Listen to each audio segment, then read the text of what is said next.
Bonjour Monsieur le ministre de l'eau et de l'énergie. Bienvenue sur Balafon. Bonjour madame. Quelle excellence. Bonjour madame. Bonjour Monsieur le ministre de l'eau et de l'énergie. Bienvenue sur Balafon. Merci madame. Nos auditeurs vous ont réclamé. Le patronat. Je comprends madame. Monsieur le directeur général de Eneo, bonjour. Bonjour. Bienvenue sur Balafon. Bonjour madame. Bonjour, bonjour. Alors Monsieur le ministre, il y a à peine une semaine, vous avez agressé une lettre au directeur général de Eneo, dans laquelle vous sommez notamment le directeur général de tout faire pour que les délestages s'arrêtent.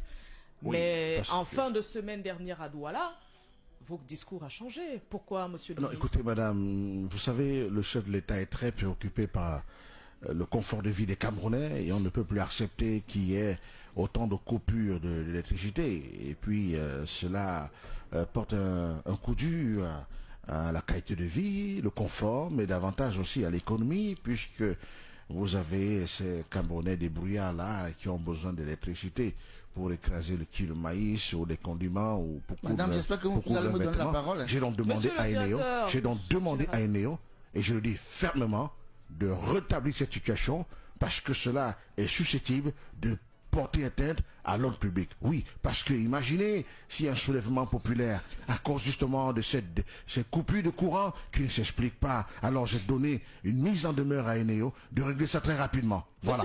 Monsieur le directeur général d'Eneo, vous avez suivi le ministre.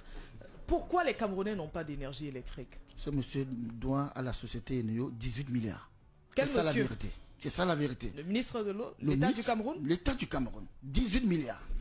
Monsieur le ministre. Eneo est dans l'incapacité de fournir l'électricité en temps réel aux Camerounais parce qu'il faut 18 milliards. Monsieur le ministre, pourquoi vous ne payez pas les 18 milliards? Je m'excuse de le dire comme ça publiquement, mais c'est la réalité. Non, en fait, l'affaire de coupure de courant là, c'est pas Eneo, c'est l'eau.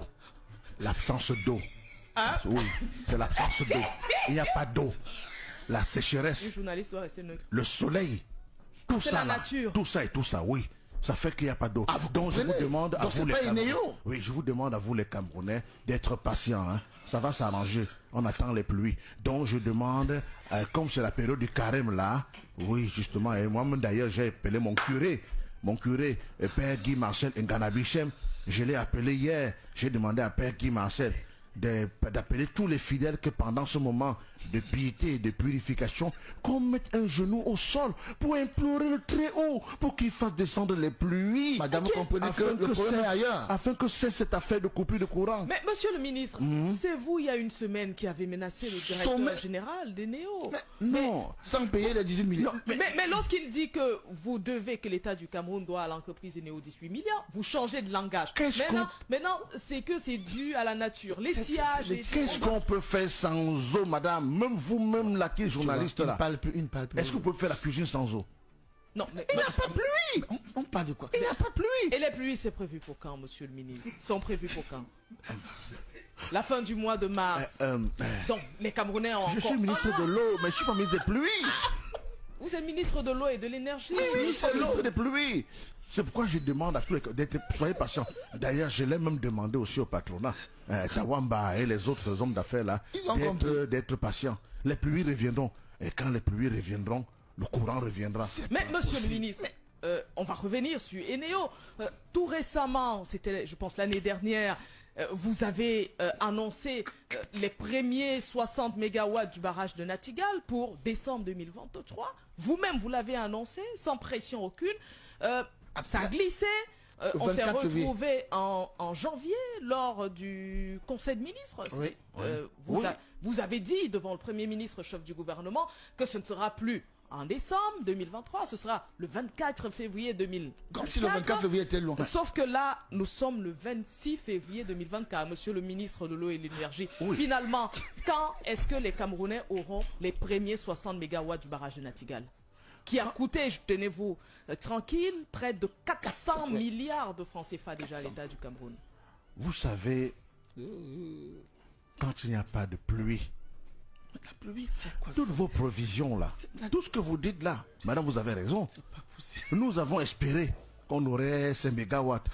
Mais sans pluie, quand les gens font les deuils, les funérailles, ils vont payer les gens. pour chasser la pluie. Ils nous amènent où? On fait comment? Vous ne voyez pas ces gens-là? Monsieur le ministre, j'ai demandé compris. Les Camerounais veulent de l'électricité. Oui, mais qu'ils soient patients. Où sont les 60 premiers mégawatts du barrage de Nati? Soyez patients. Nous attendons les pluies de... Oui, les pluies. Il a dit fin mars. Il n'en a pas donné de date. Il a dit fin mars. Un soupçon de pluie là qui s'annonce bientôt. D'ailleurs, mon collègue de transport qui s'occupe de la météo là, j'espère que... faut pas aussi qu'il m'induise en erreur. Hein. Donc d'ici la fin du mois de mars, les pluies seront de retour. Donc supportons encore jusqu'à la fin du mois de mars. Les pluies seront de retour, mais il faut que... Vous savez, la nature, elle est capricieuse. Et la nature, elle est aussi exigeante. Mais peut-être avant je comprends Eneo, vraiment. Je vais revenir sur le directeur. Pour Eneo, hein. Monsieur le directeur général d'Eneo, je reviens à vous dans un instant. Oui, on va terminer la parenthèse avec Natigal. Monsieur le ministre de l'eau et de l'énergie, déjà nos auditeurs trouvent de l'intérêt dans ce que vous dites, même s'ils ne comprennent pas beaucoup de choses. Alors, on va revenir sur Natigal. Oui. Ça a glissé en décembre 2023. Les Camerounais ont accepté. Ça a glissé le 24 février. Et là, vous annoncez la production des premiers mégawatts de Natigal pour mars. Oui. Fin mars 2024. Oui. À ce moment-là, c'est juste la production. Puisque, en avril, vous parlez de réception officielle de la mise en service du groupe 1. Donc, jusque-là, on n'aura toujours pas d'électricité. Entre mai et décembre, vous parlez de mise en service progressive et en fin 2024, mise en service commercial. Alors, finalement, le barrage de Natigal sera prêt quand? Demandez aux ingénieurs. C'est quoi ça? Quand on engage des travaux... Quel ingénieur, monsieur le ministre? Ceux qui sont là pour construire ça. Quand on engage des travaux, madame, le président de la République a donné des instructions fermes. Il faut que les Camerounais aient de l'électricité en quantité et en qualité. Mais quand les États passent le temps à bloquer les travaux, à réclamer les indemnisations, à réclamer qu'on nomme les frais, à faire... Et il y a même une chaloupe qui a disparu avec des gens. Donc, tout ça, madame... Monsieur le ministre, où est le rapport? Hein? Où est le rapport, monsieur? Il faut demander. Eneo. Alors, madame, tu tiens à rappeler que monsieur le directeur général, Eneo commercialise uniquement l'énergie électrique. Il y a des producteurs qui n'ont pas de quoi produire. Puisque, comme le ministre le dit, moi j'aime aller à la CRTV. À la CRTV, il pose des questions. C'est nettement mieux. Pas d'eau. Donc, pour que Eneo vende, il faut qu'on produise. Or, il y a un problème au niveau de la production.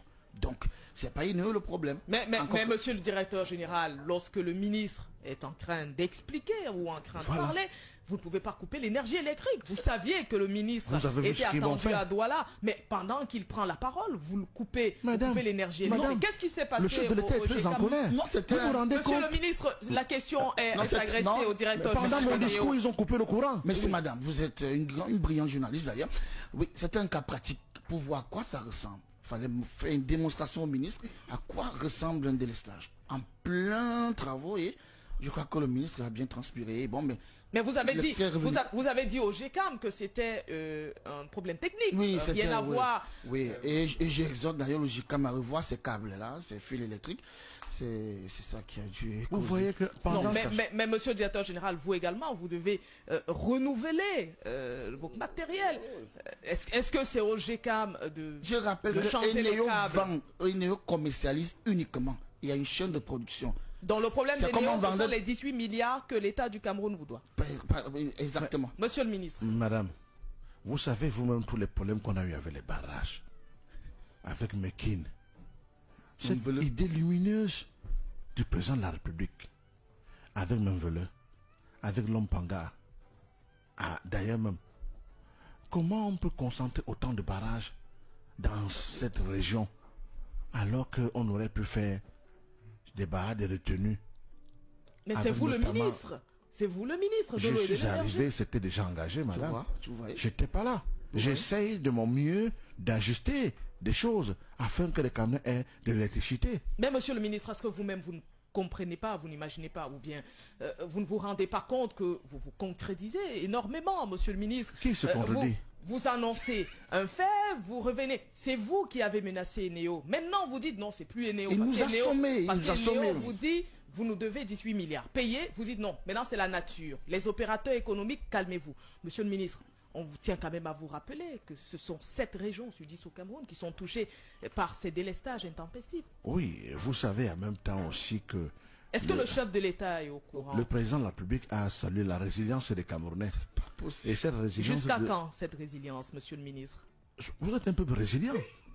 Mais jusqu'à quand? Donc vous êtes un peuple qui est appelé à supporter. Puisque vous avez dit dans la lettre adressée au directeur général de Eneo que si le peuple se soulevait, eh bien, vous tiendrez Eneo pour responsable. Oui. Maintenant, vous changez face au directeur général d'Eneo à Douala, vous changez de langage. Monsieur le ministre. Voilà, tu vois ce que le conseiller a écrit. Voilà, ça me crée vous préférez aller à la CRTV, pas venir sur Balafon? Il est mal à l'aise. Non, je suis... Mais vous-même au niveau de Eneo. Je vous ai dit, je martèle, je prends l'exemple. C'est comme Santa Lucia qui vend du pain. S'il n'y a pas du pain, soit au niveau de la production, il n'y a pas de farine, il n'y a peut-être pas de quoi constituer le pain, mais on ne peut pas accuser Santa Lucia parce que... Monsieur le ministre, moi, monsieur le directeur général, je ne vais pas parler de Santa Lucia. Nous sommes avec Eneo, c'est vous le directeur général d'Eneo. Est-ce que vous renouvelez vous-même vos matériels? Non, ça c'est... Parce que là, vous avez... Voilà le directeur sénateur qui ne parle pas. C'est lui qui doit renouveler le matériel, les poteaux qui tombent là. Voilà, il ne parle pas. C'est un ancien préfet et il ne dit rien et vous ne l'indexez pas. Je vous rappelle qu'Eneo vend. Eneo attend l'énergie pour vendre. Moi, je suis un commerçant. Lui, voilà sur la traîne. C'est pas possible, mais les travaux sont biaisés. Voilà, le voilà. Alors, monsieur le directeur général de Sonatrel, bonjour. Mon ministre est là. Monsieur le directeur général de Sonatrel, bonjour. Il ne dit rien. C'est lui qui doit renouveler alors je prends à témoin nos auditeurs. Le directeur général de Sonatrel ne veut pas parler, il ne veut pas se prononcer sur la question. Ma tutelle est là. Tu as vu. Je ne parle pas quand il y a la tutelle. Tu as vu. Monsieur le ministre de l'eau et de l'énergie, sommes honorés de vous avoir ce matin. Très honorés d'ailleurs. Oui. Vous savez... on se rappelle que vous sortez de alors l'entreprise de Douala, là, le nom m'échappe un tout petit peu. C'est de là que vous venez avant d'être ministre de l'énergie. SCDP. La SCDP. Merci monsieur le directeur général d'Eneo. Je vendais du carburant. Alors, et là-bas, vous avez fait de bons résultats. Oui. Mais maintenant, au niveau de la situation des Camerounais concernant l'accès à l'eau et à l'énergie, il n'y a pas que l'énergie, monsieur le ministre. Il y a la gestion de l'eau également. Les Camerounais ont soif, les Camerounais n'ont pas d'eau. Cette question, pardon, quelle réponse, monsieur le ministre? Vous pensez qu'on peut fabriquer de l'eau comment? La nature. C'est la nature. Mais monsieur le ministre, est capricieuse, elle nous tourne le dos. Le Cameroun est ceinturé. Les feux de brousse, les funérailles. Mais monsieur, vous arrêtez les pluies, les concerts de locaux, vous coupez la pluie. Mais monsieur le ministre, le rapport entre les funérailles, les concerts et le manque d'eau et d'énergie... Mais allez demander aux gens de l'Ouest. Tous les week-ends, ils font des funérailles. Ils payent les gens pour couper la lune, pour chasser la pluie. Quand vous chassez la pluie, vous voulez qu'on ait des tirages. C'est vous qui faites tout ça. Mais monsieur le ministre, ok, supposons que c'est un problème de nature, on a besoin d'eau, on attend les pluies mais aussi, fin mars. Madame, n'oubliez pas. Comment font les pays qui n'ont pas d'eau, qui sont dans le désert, comme Dubaï, comment ils font pour avoir de l'énergie électrique et de l'eau? Comment ces pays font? Est-ce que ces pays... Je suis ministre du Cameroun. Je ne suis pas ministre de Dubaï. Madame, quand vous voyez ce qui s'est passé à Mékine, on a fait un barrage. Le président de la République devait venir lui-même réceptionner ce travail. Dieu. Mon prédécesseur a été envoyé donc en mission avancée pour mettre en place le dispositif de fonctionnement pour que quand le président de la République viendra, qu'il appuie seulement un bouton et puis le barrage commence à tourner pour mettre en service toutes les 3 batteries qui avaient été prévues, les 3 moteurs. Mais les gens de Mékine, vous-même vous savez ce qu'ils ont fait. Une fois arrivés là-bas, les ingénieurs ont mis tout en œuvre. Et quand ils ont dit, ok, on va faire la simulation, on a appuyé le bouton. L'eau a emporté le barrage. Ça a effacé 3 villages. Même le nouveau pont. Le pont Paul Biya qu'on venait de construire, le pont Paul Biya qu'on venait de construire, ça a porté le pont, ça a dévasté les plantations. Mais est-ce que ça avait déjà été baptisé ce pont, monsieur le ministre? Nous voulions donner ce nom de président de la République à ce pont. parce que les gens du village de chez les Méchina avaient dit que si on vient faire un ouvrage comme ça là-bas, il faut moderniser le village.